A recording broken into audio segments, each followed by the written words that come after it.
पंचदेव प्रार्थना एक शक्तिशाली मंत्र है। प्रातःकाल सच्चे मन से इसे सुनने से जीवन के सभी दुख तुरंत दूर होने लगते हैं।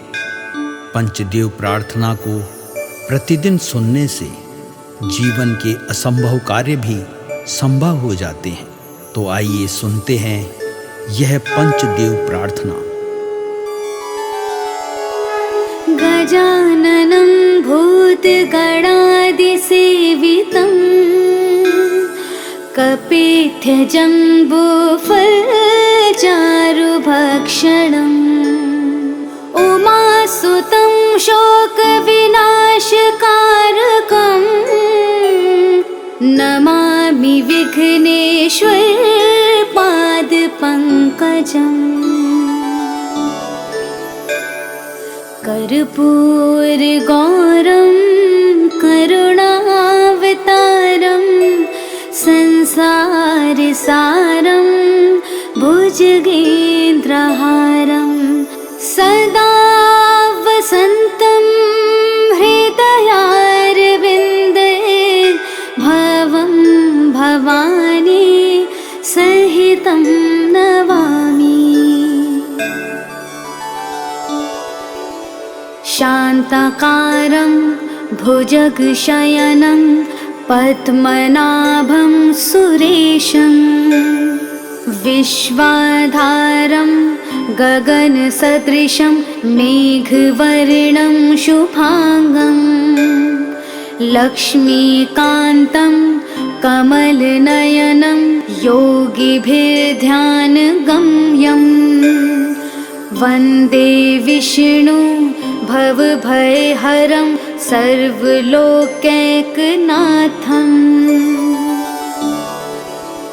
नीलाम्बुजश्यामलकोमलाङ्गं सीतासमारोपितवामभागं पाणो महासायकचारुचापं नमामि रामं रघुवंशनाथम्। मनोजवं मारुततुल्यवेगं जितेन्द्रियं बुद्धिमतां वरिष्ठं वातात्मजं वानुरयोधमुख्यं श्रीरामदूतं शरणं प्रपद्ये। करारविन्देन पादारविन्दं मुखारविन्दे विनिवेशयन्तं वटस्य पत्रस्य पुटेश्यानं बालं मुकुन्दं मनसा स्मरामि। या देवी सर्वभूतेषु शक्तिरूपेण संस्थिता नमस्तस्यै नमस्तस्यै नमस्तस्यै नमो नमः। नीलाञ्जनासमाभासं रविपुत्रं यमाग्रजं छायामार्तण्डसम्भुतं तं नमामि शनैश्चरम्। गजाननं भूतगणादिसेवितं कपित्थजम्बूफलचारुभक्षणम् उमासुतं शोकविनाशकारकं नमामि विघ्नेश्वरपादपङ्कजम्। कर्पूरगौरं करुणावतारं संसारसारं भुजगेन्द्रहारं सदा वसन्तं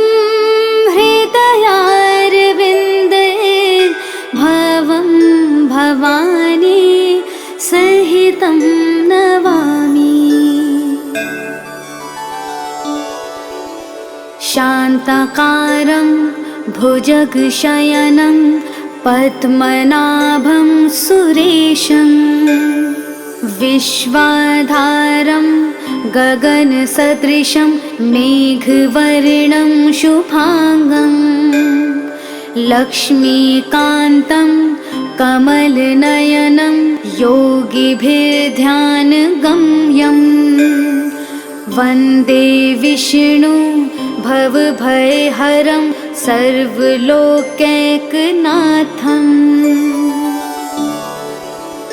नीलाम्बुजश्यामलकोमलाङ्गं सीतासमारोपितवामभागं पाणो महासायकचारुचापं नमामि रामं रघुवंशनाथम् मनोजवं मारुततुल्यवेगं जितेन्द्रियं बुद्धिमतां वरिष्ठं वातात्मजं वानुरयूथमुख्यं श्रीरामदूतं शरणं प्रपद्ये करारविन्देन पादारविन्दं मुखारविन्दे विनिवेशयन्तं वटस्य पत्रस्य पुटेश्यानं बालं मुकुन्दं मनसा स्मरामि। या देवी सर्वभूतेषु शक्तिरूपेण संस्थिता नमस्तस्यै नमस्तस्यै नमस्तस्यै नमो नमः। नीलाञ्जनासमाभासं रविपुत्रं यमाग्रजं छायामार्तण्डसम्भुतं तं नमामि शनैश्चरम्। गजाननं भूतगणादिसेवितं कपित्थजम्बूफलचारुभक्षणम् उमासुतं शोकविनाशकारकं नमामि विघ्नेश्वरपादपङ्कजम्। कर्पूरगौरं करुणावतारं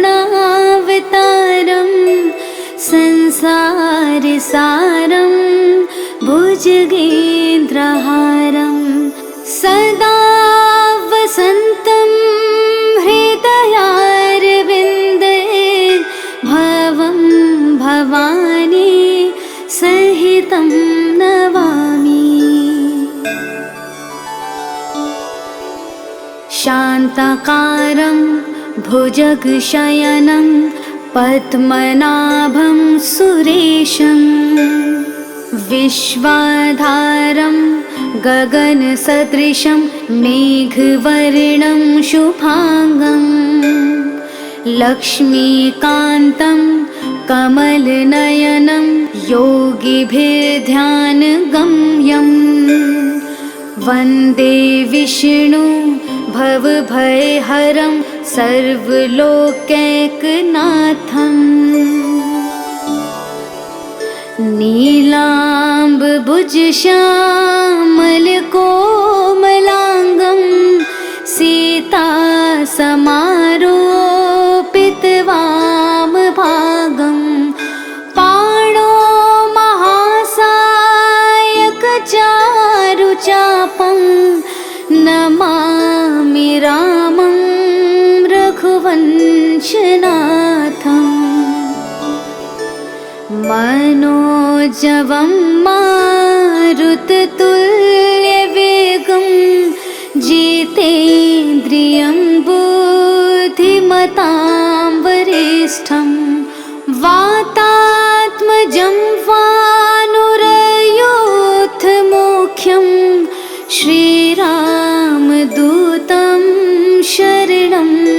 प्रपद्ये करारविन्देन पादारविन्दं मुखारविन्दे विनिवेशयन्तं वटस्य पत्रस्य पुटेश्यानं बालं मुकुन्दं मनसा स्मरामि। या देवी सर्वभूतेषु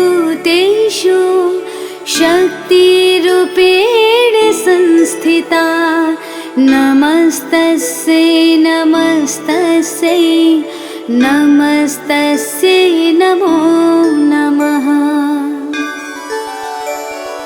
नीलाञ्जनासमाभासं रविपुत्रं यमाग्रजं छायामार्तण्डसम्भूतं तं नमामि शनैश्चरम्। गजाननं भूतगणादिसेवितं कपित्थजम्बूफलचारुभक्षणम् उमासुतं शोकविनाशकारकं नमामि विघ्नेश्वर पादपङ्कजम्। कर्पूरगौरं करुणावतारं संसारसारं भुजगेन्द्रहारं सदा वसन्तं हृदयारविन्दे भवं भवानी सहितं नमामि। शान्ताकारं भुजगशयनं पद्मनाभं सुरेशं विश्वाधारं गगनसदृशं मेघवर्णं शुभांगं लक्ष्मीकान्तं कमलनयनं योगिभिर्ध्यानगम्यं वन्दे विष्णु भवभयहरं सर्वलोकैकनाथम्।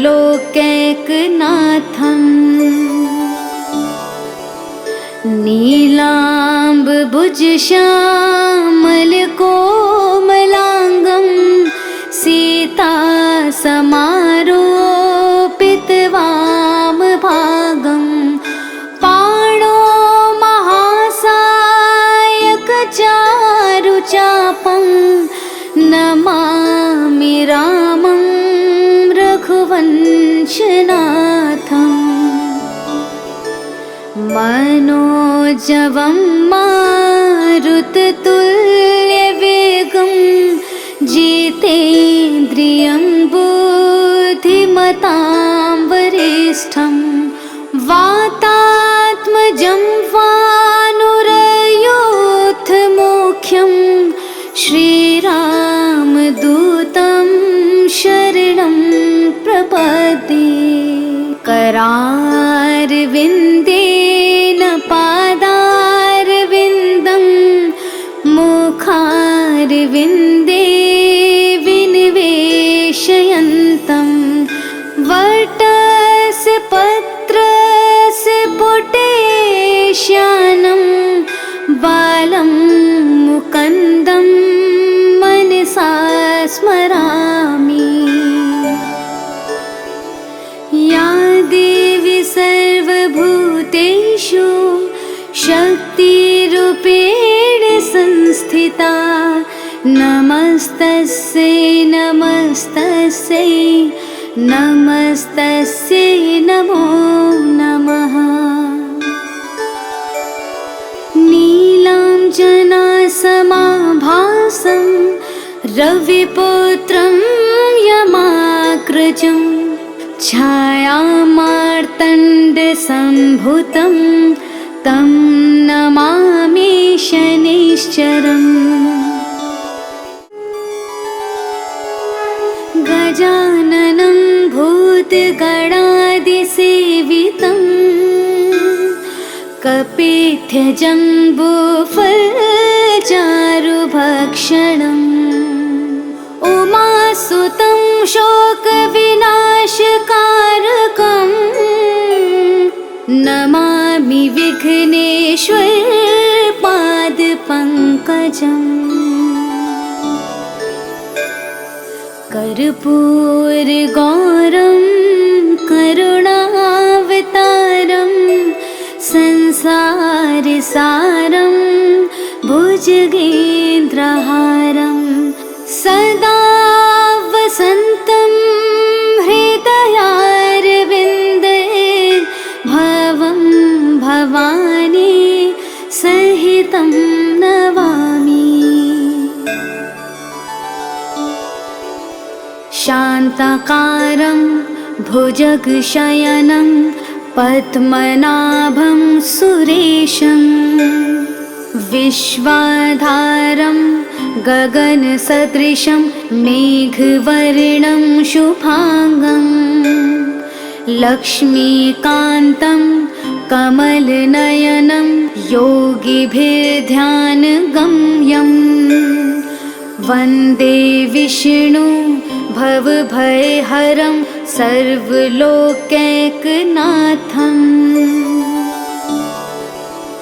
नीलाम्बुजश्यामलकोमलाङ्गं सीतासमारोपितवामभागं पाणो महासायकचारुचापं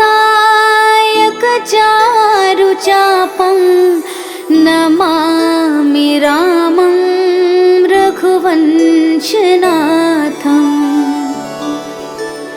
मनोजवं मारुततुल्यवेगं जितेन्द्रियं बुद्धिमतां वरिष्ठं वातात्मजं वानुरयूथमुख्यं श्रीरामदूतं शरणं प्रपद्ये। करारविन्देन पादारविन्दं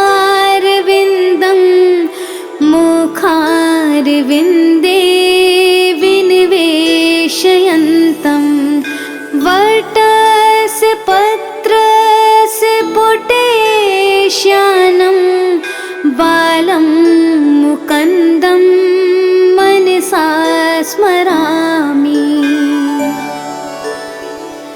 या देवी सर्वभूतेषु शक्तिरूपेण संस्थिता नमस्तस्यै नमस्तस्यै नमस्तस्यै नमो नमः। नीलाञ्जनासमाभासं रविपुत्रं यमाग्रजं छायामार्तण्डसम्भुतं तं नमामि शनैश्चरम्। गजाननं भूतगणादिसेवितं कपित्यजम्बूफलचारुभक्षणम् उमासुतं शोकविनाशकारकम् नमामि विघ्नेश्वर पादपङ्कजम् कर्पूरगौरं करुणावतारं संसारसारं भुजगेन्द्रहारं सदा वसन्तं हृदयारविन्दे भवं भवानी सहितं नमामि। शान्ताकारं भुजगशयनं पद्मनाभं सुरेशं विश्वाधारं गगनसदृशं मेघवर्णं शुभांगं लक्ष्मीकान्तं कमलनयनं योगिभिर्ध्यानगम्यं वन्दे विष्णु भवभयहरं सर्वलोकैकनाथम्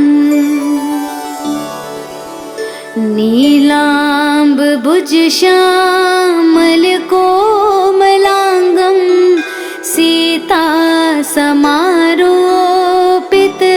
सीतासमारोपितवामभागं पाणो महासायकचारुचापं नमामि रामं रघुवंशनाथम् मनोजवं मारुततुल्यवेगं जितेन्द्रियं बुद्धिमतां वरिष्ठं वातात्मजं वानुरयोधमुख्यं श्रीरामदूतं शरणं प्रपद्ये करारविन्देन पादारविन्दं मुखारविन्दे विनिवेशयन्तं वटस्य पत्रस्य पुटेश्यानं बालं मुकुन्दं मनसा स्मरामि या देवी सर्वभूतेषु शक्तिरूपेण संस्थिता नमस्तस्यै नमस्तस्यै नमस्तस्यै नमो नमः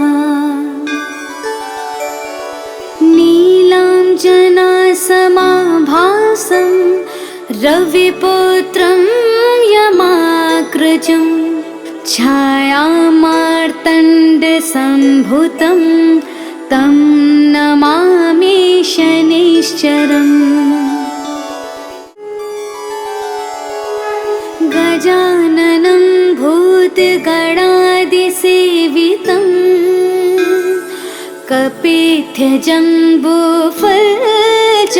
कपिध्यजम्बूफलचारुभक्षणम् उमासुतं शोकविनाशकारकं नमामि विघ्नेश्वरपादपङ्कजम् कर्पूरगौरं करुणावतारं संसारसारं भुजगेन्द्रहारं सदा वसन्तं हृदयारविन्दे भवं भवानी सहितं नमामि शान्ताकारं भुजगशयनं पद्मनाभं सुरेशं विश्वाधारं गगनसदृशं मेघवर्णं शुभांगं लक्ष्मीकान्तं कमलनयनं योगिभिर्ध्यानगम्यं वन्दे विष्णु भवभयहरं सर्वलोकैकनाथम्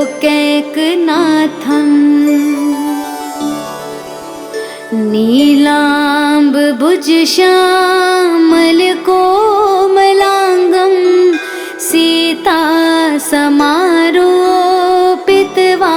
सीतासमारोपितवामभागं पाणो महासायकचारुचापं नमामि रामं रघुवंशनाथम्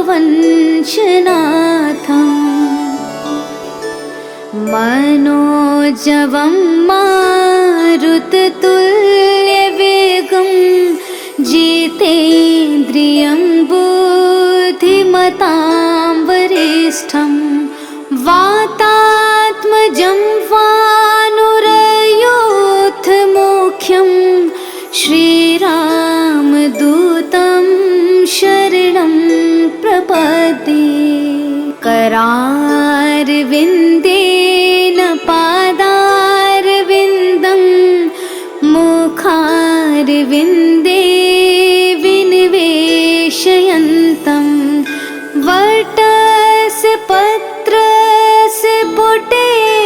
श्यानं बालं मुकुन्दं मनसा स्मरामि।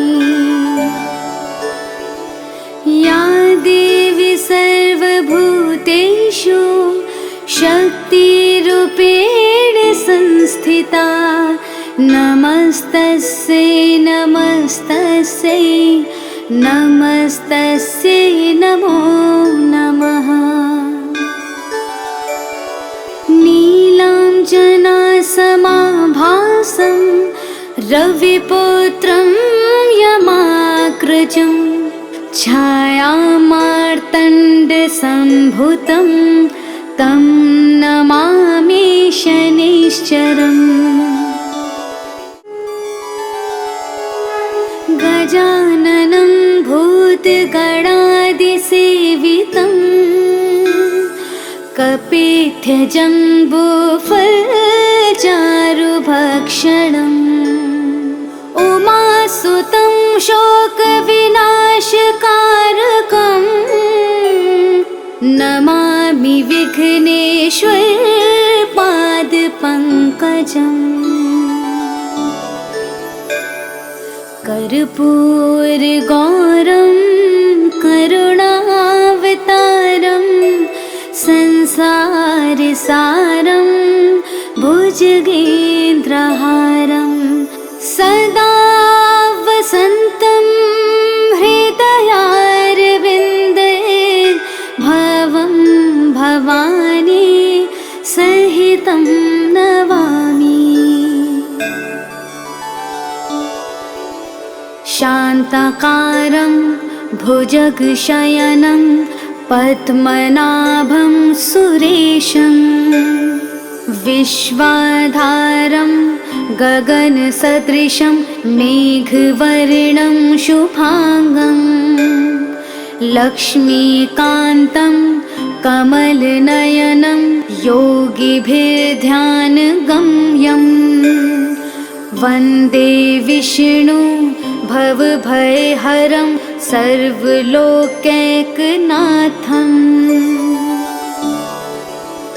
नीलाम्बुजश्यामलकोमलाङ्गं सीतासमारोपितवामभागं पाणो महासायकचारुचापं नमामि रामं रघुवंशनाथम्। मनोजवं मारुततुल्यवेगं जितेन्द्रियं बुद्धिमतां वरिष्ठं वातात्मजं वानुरयोधमुख्यं श्रीरामदूतं शरणं प्रपद्ये। करारविन्देन पादारविन्दं मुखारविन्दे विनिवेशयन्तं वटस्य पत्रस्य पुटेश्यानं बालं मुकुन्दं मनसा स्मरामि। या देवी सर्वभूतेषु शक्तिरूपेण संस्थिता नमस्तस्यै नमस्तस्यै नमस्तस्यै नमो नमः।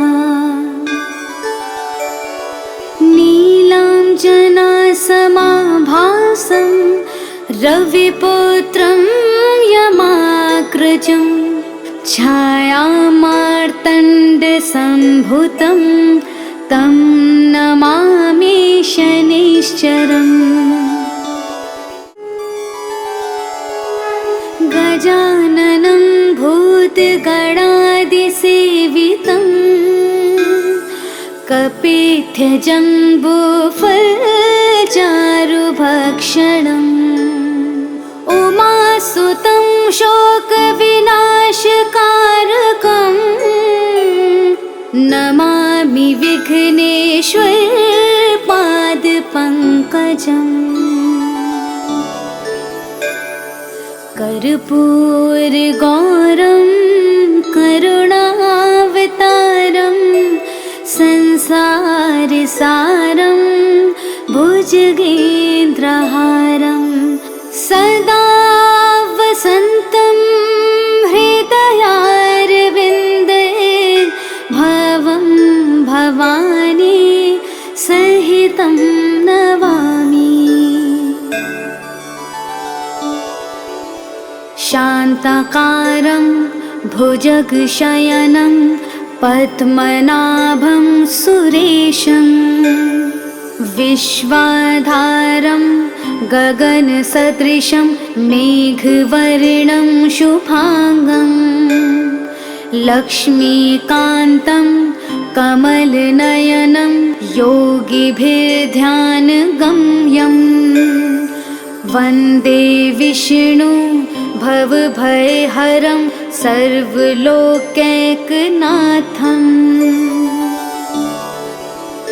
नीलाम्बुजश्यामलकोमलाङ्गं सीतासमारोपितवामभागं पाणो महासायकचारुचापं नमामि रामं रघुवंशनाथम्। मनोजवं मारुततुल्यवेगं जितेन्द्रियं बुद्धिमतां वरिष्ठं वातात्मजं वानुरयूथमुख्यं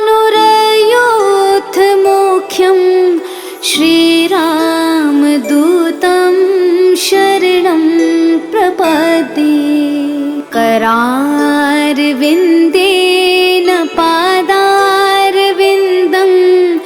मुखारविन्दे विनिवेशयन्तं वटस्य पत्रस्य पुटेश्यानं बालं मुकुन्दं मनसा स्मरामि। या देवी सर्वभूतेषु शक्तिरूपेण संस्थिता नमस्तस्यै नमस्तस्यै नमस्तस्यै नमो नमः। नीलाञ्जनासमाभासं रविपुत्रं यमाग्रजं छायामार्तण्डसम्भुतं तं नमामि शनैश्चरम्। गजाननं भूतगणादिसेवितं कपित्थजम्बूफलचारुभक्षणम् उमासुतं शोकविनाशकारकं नमामि विघ्नेश्वर पादपङ्कजम्। कर्पूरगौरं करुणावतारं संसारसारं भुजगेन्द्रहारं सदा वसन्तं हृदयारविन्दे भवं भवानी सहितं नमामि। शान्ताकारं भुजगशयनं पद्मनाभं सुरेशं विश्वाधारं गगनसदृशं मेघवर्णं शुभांगं लक्ष्मीकान्तं कमलनयनं योगिभिर्ध्यानगम्यं वन्दे विष्णु भवभयहरं सर्वलोकैकनाथम्।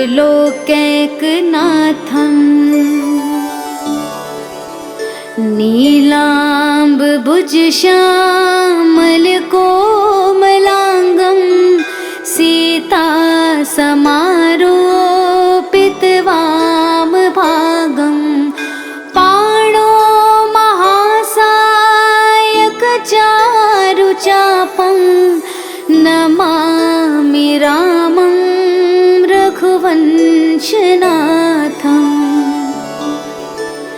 मनोजवं मारुततुल्यवेगं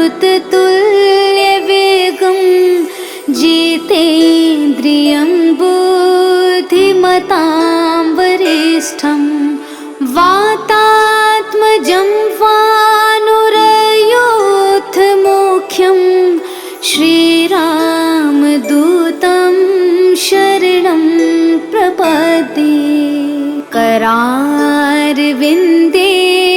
पादारविन्दं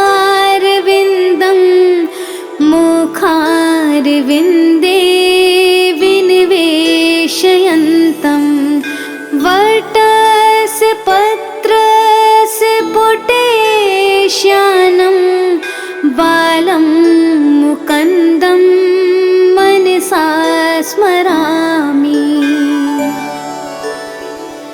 या देवी सर्वभूतेषु शक्तिरूपेण संस्थिता नमस्तस्यै नमस्तस्यै नमस्तस्यै नमो नमः।